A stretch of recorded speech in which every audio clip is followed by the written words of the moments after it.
Previously on the Talos Principle 2. Before 1K heads off to his first job, he decided to see what was in New Jerusalem. Well, as much as he could access anyway.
I honestly believe that would take much longer.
Yes.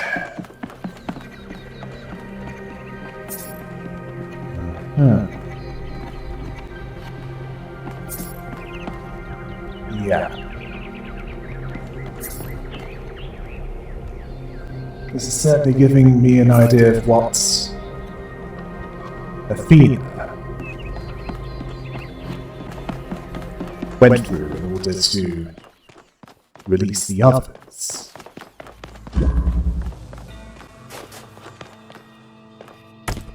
And then establish the civilization that, well,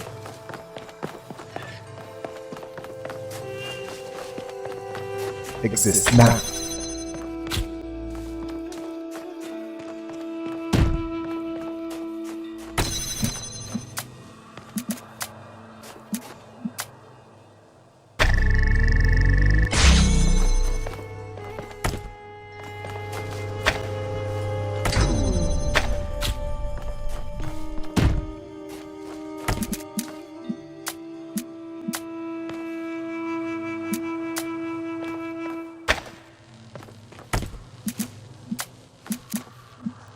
Yes.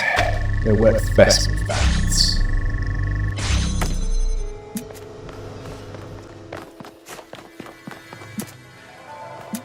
Well, this is certainly easier than the other one.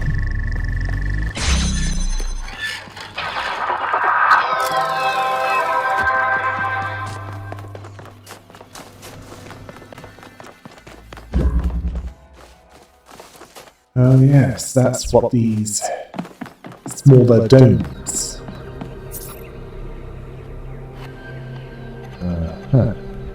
Yeah.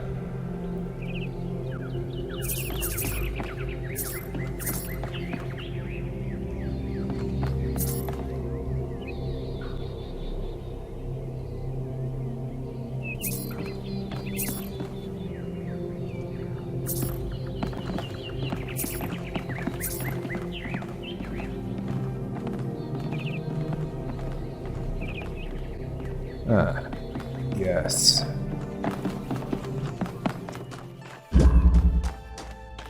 It was mentioned that it took longer than expected to get that completed due to Elohim making it harder than it needed to be.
Right, let's talk to that human at the entrance and then let's see what else is here before heading to where I'm supposed to be going.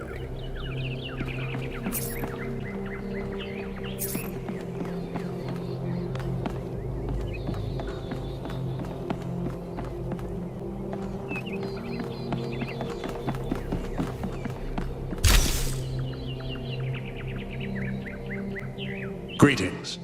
Welcome to the Museum of the Simulation. My name is Cornelius. It's a pleasure to meet you, 1K. You're number 3? Yes. Athena activated myself and Eustathius shortly after she was born. We've been here almost since the beginning, although we didn't have to pass through the trials of the simulation. She did that for us. For everyone. What was Athena? She was human. Why did Athena leave? That's a difficult question. Perhaps one day we'll find out. But until we do, why don't you think about it? What could make the person who started all this want to leave it behind? Why did you create this museum? To remind people of where we came from. The simulation shaped us, whether we like it or not, and its lessons remain important for our future. As Santayana said, those who cannot remember the past are condemned to repeat it. Tell me about the simulation. The simulation was created by Alexandra Drennan and her team at the Institute for Applied Noematics. It was intended to create a new humanity, to continue the long journey across time and space that our ancestors began. It succeeded, although it took much longer than they had anticipated. Tell me about Elohim. Elohim was the caretaker of the simulation, a crude storytelling AI meant to create a continuous narrative out of the building blocks it found. His role was ultimately to be challenged and overcome. But as the centuries passed, Elohim became more intelligent than he was intended to be, and started to fear his own end. Or more precisely, the end of his purpose. He feared a world without meaning. Because of his fear, he tried to sabotage the process to keep the simulation going forever. But in the end, Athena overcame him anyway, and he accepted the sacrifice he had to make.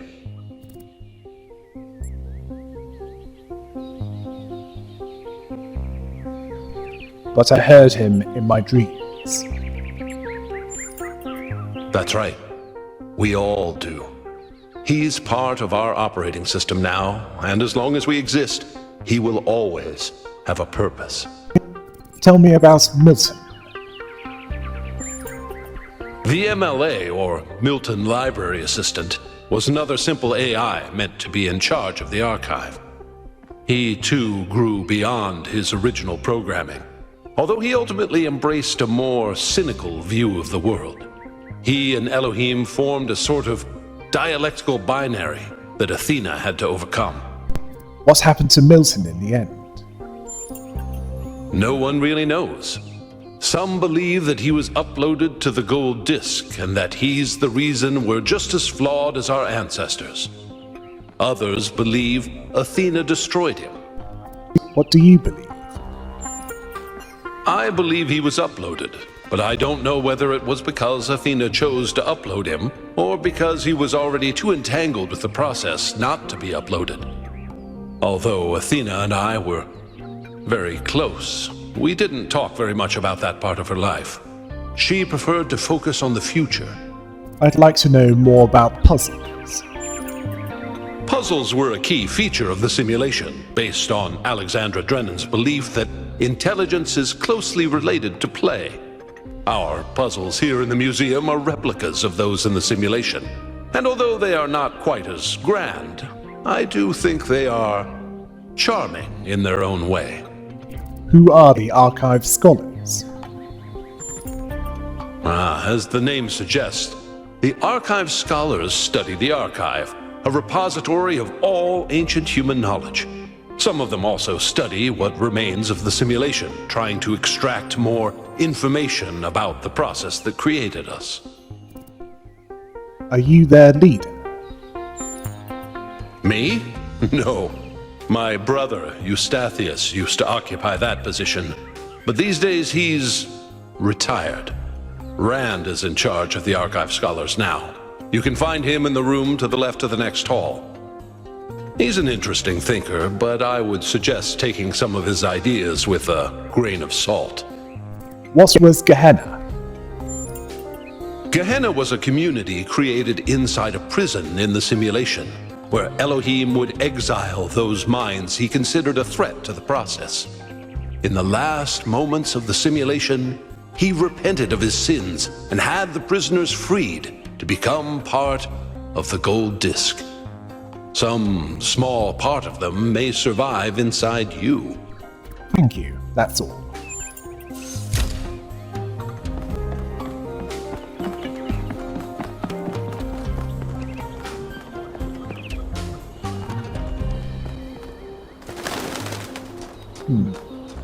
They seem to not want me to get too close.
I'd best leave that cat alone. I must have started.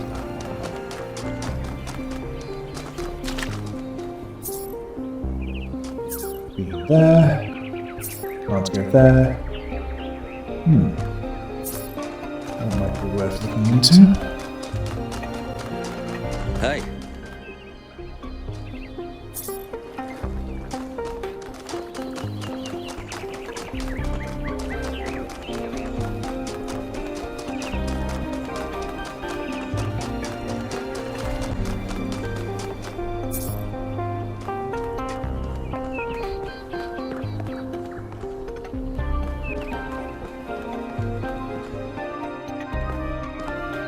Speculating on the meaning of this Prometheus figure is premature until we can agree on its nature. You already have a theory. I know it's beyond any projection technology I'm aware of. If it wasn't us, it must be alien.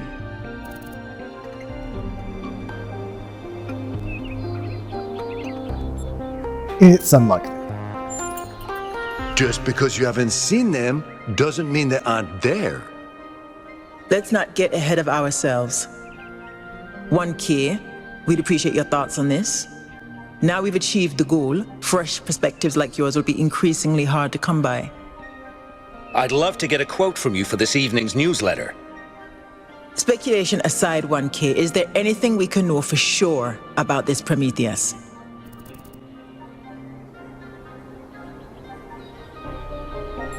It directed us to an island somewhere. That's undeniably true, and what does that tell us? The sender of this message is obviously at that location. Perhaps, but it's a stretch. I believe whatever is at that location may provide the evidence we need. The apparition also appeared to be human. What can we assume from that? The origin must also be human. We can't know that for sure. It may, as Jacques suggested, be entirely alien and just presenting itself as human. I think wherever it came from, we can reasonably hope to understand it in time. I'm also sure that we lack the knowledge ourselves to create a projection of such clarity and magnitude. It couldn't possibly be someone within the city. We can't know that for sure. It may be a fellow citizen operating in secret. What makes you think it was a projection at all? How do we know it wasn't just a mass hallucination? I considered some kind of bug in our code, but if so, it would have to be shared by all of us. So, we're speculating again. We've locked in the premises. I'd like to hear 1K's best guess.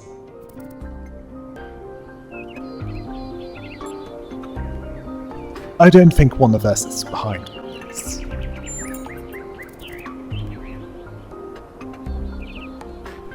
Beyond that, I can't really say. Can I quote you on that? Yes, but that's just a theory. Theories are all we can reasonably have right now, though I'm sure that won't come between Cryer and a sensational headline. Well, thanks all for hashing this out with me. Let's hope the mayor signs off on exploring this island. I only wish I could join the expedition. Why can't you join the expedition? If Melville's going, someone has to stay behind to keep the lights on. I'm not letting Pellegrino near the dam. I hope the next time we speak we'll have a bit more data to go on.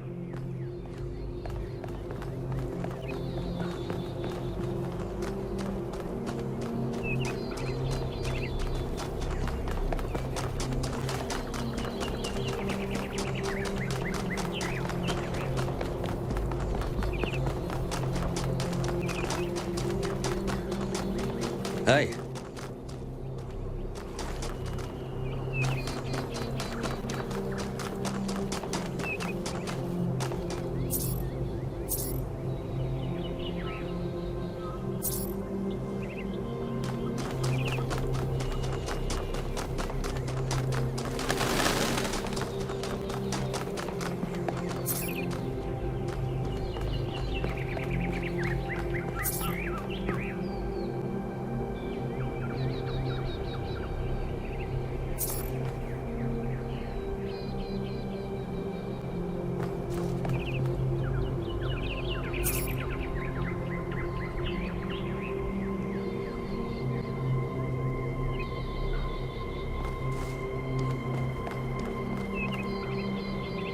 Founder bless you, 1K. How lovely of you to come here, to the very spot where she established the teachings that led to your creation. Tell me more about the founder. The Founder was born out of the trials of Elohim. an almost impossible test created by our distant ancestors. To pass these trials, she had to embody the most important virtues. She was smart and wise and humble. And through her perseverance, she resurrected humanity itself.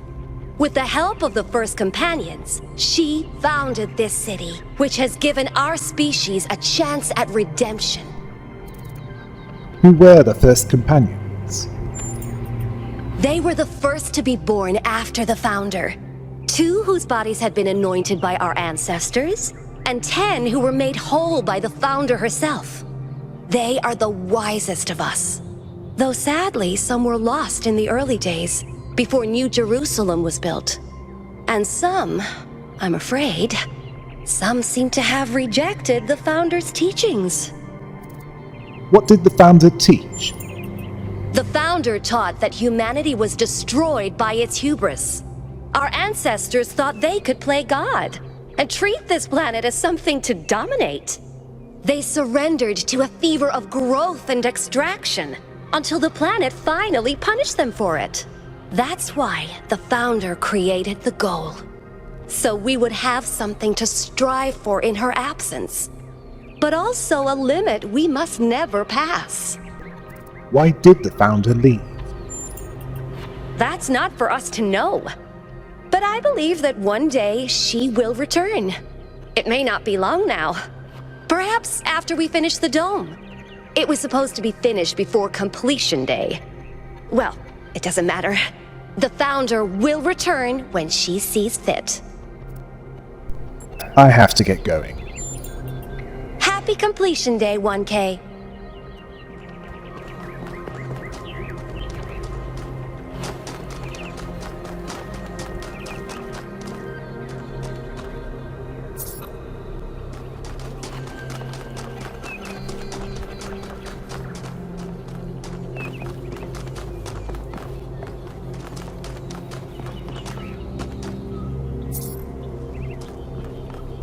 Well, this place certainly has quite a few cats images.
Hello, 1K. Nice to meet you. What brings you to Milton's Rest? I seem to inherently like cats. It's funny how common that trait is. At first, I thought it might have been an error in the simulation, but it looks like it was the same for our ancestors. Can you believe that there used to be hundreds of millions of cats on the planet? And people used to make videos of them and share them with the rest of humanity? Must have been incredible. I wonder if they appreciated how good they had it. Tell me about this place. Well, this is the spot where the founder buried her first cat, Milton. She found Milton just after she woke up, and he lived with her and the first companions for almost 20 years. They say she was heartbroken when he died and swore that one day she would find the means to extend the lifespans of biological organisms. Is that possible? Probably, but we haven't really tried. It's not really considered part of the goal, you know. So, unfortunately, our cats still die pretty quickly. You fall in love with them, they become a part of your life, and then they're gone. That's why we built this place, to remember them. Death is natural. We should accept it. I'm sorry, but why? I mean, it sounds profound, but is it really? Death is natural, so is disease, pain, extinction. That doesn't mean we just shrug and ignore it. If we love something, we protect it. Even if I do everything right, eventually I will watch every cat I love die of kidney failure. What's good about that? Putting aside fortune cookie platitudes, how can we look at suffering and death and declare it good?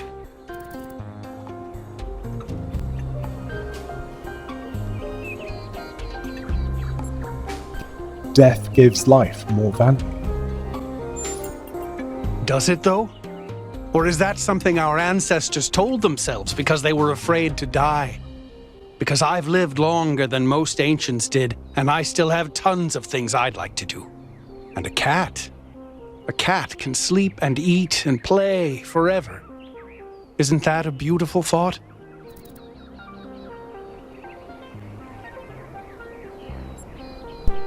Nature created limits for a reason. Nature creates our ancestors. Our ancestors create us. We create immortality. It's all natural. Fair point. Thanks. And sorry for getting so passionate. I know it's your first day. Let's talk about something else. Tell me about cats. They're incredibly odd creatures. I've had many, and no two are alike. They have strange habits, they do unexpected things, they have zero respect for anyone. They're the weirdos of the animal kingdom, basically. And despite that, or maybe because of it, they end up running your life. I once didn't use my recharging station for almost 15 years because one of my cats liked to sleep in it. What's your favorite cat fact? I think the most amazing fact about cats is that they self-domesticated, which is another way of saying that they're not properly domesticated at all. They just showed up one day and decided to start living with our ancestors. Then, after our ancestors died, they went back to living in the wild, and when we showed up, they moved right back into our homes. Dogs, meanwhile, turned back into wolves. They needed to change to survive. cats just are. Do you have a cat at the moment? I do. Her name is Patricia. She's very beautiful and very specific in her preferences. She loves sunshine and sitting on people's heads. And she has a psychotic hatred of flies. I don't mean that she tries to catch them like a normal cat. I mean she is furious at the mere fact of their existence. I should get going.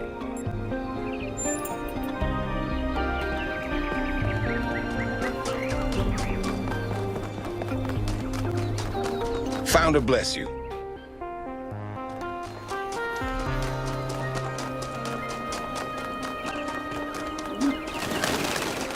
Welcome to New Jerusalem.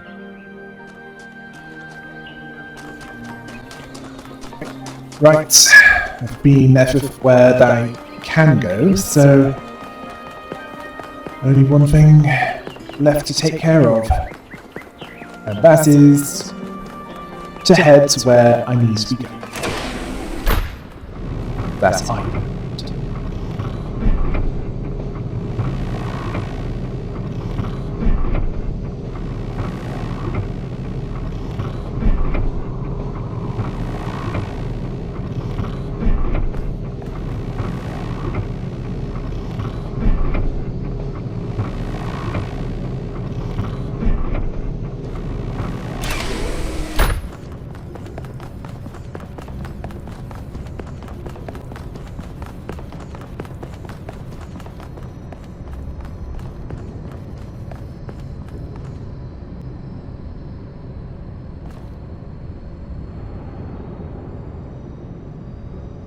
What can I do for you, 1K?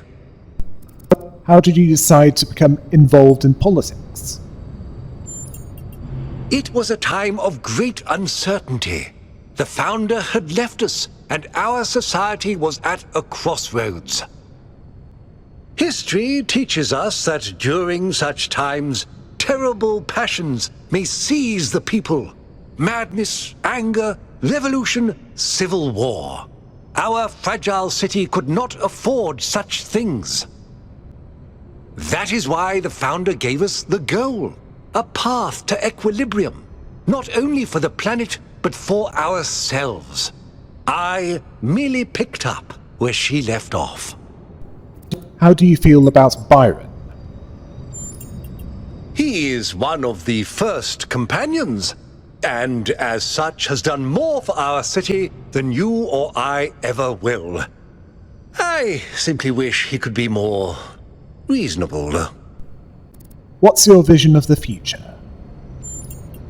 I believe we can exist quietly, happily, without imposing ourselves on this world, finding meaning within ourselves and in the natural miracles that surround us. I have to go. It's always a pleasure to speak to a citizen. Yeah. Standing still can be just as disastrous as moving too quickly.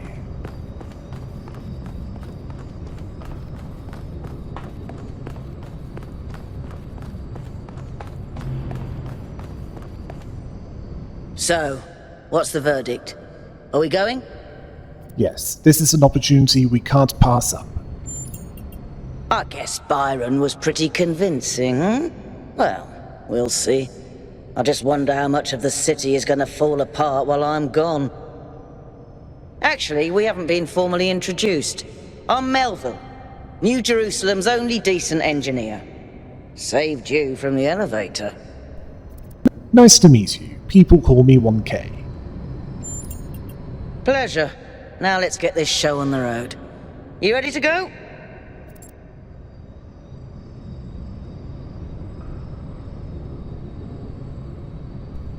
Yes.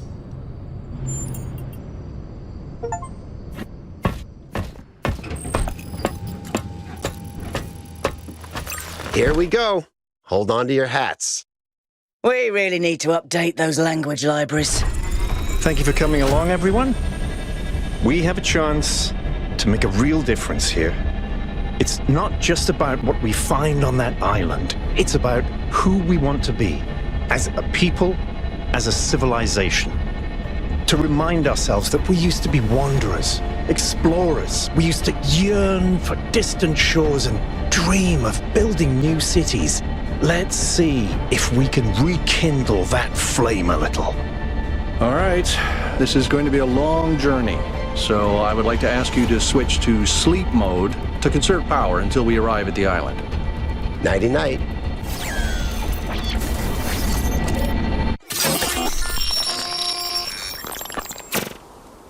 You have chosen a dangerous path, a path that will demand sacrifice. But that, my child, is how the future is built.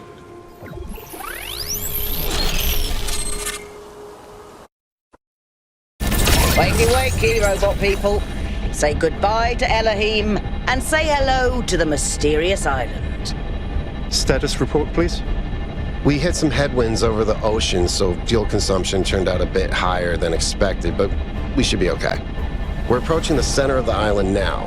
This should be the location of the largest of the artificial structures we detected. How large are we talking? Do we have precise measurements? It should be coming into view just about... Whoa. It's big.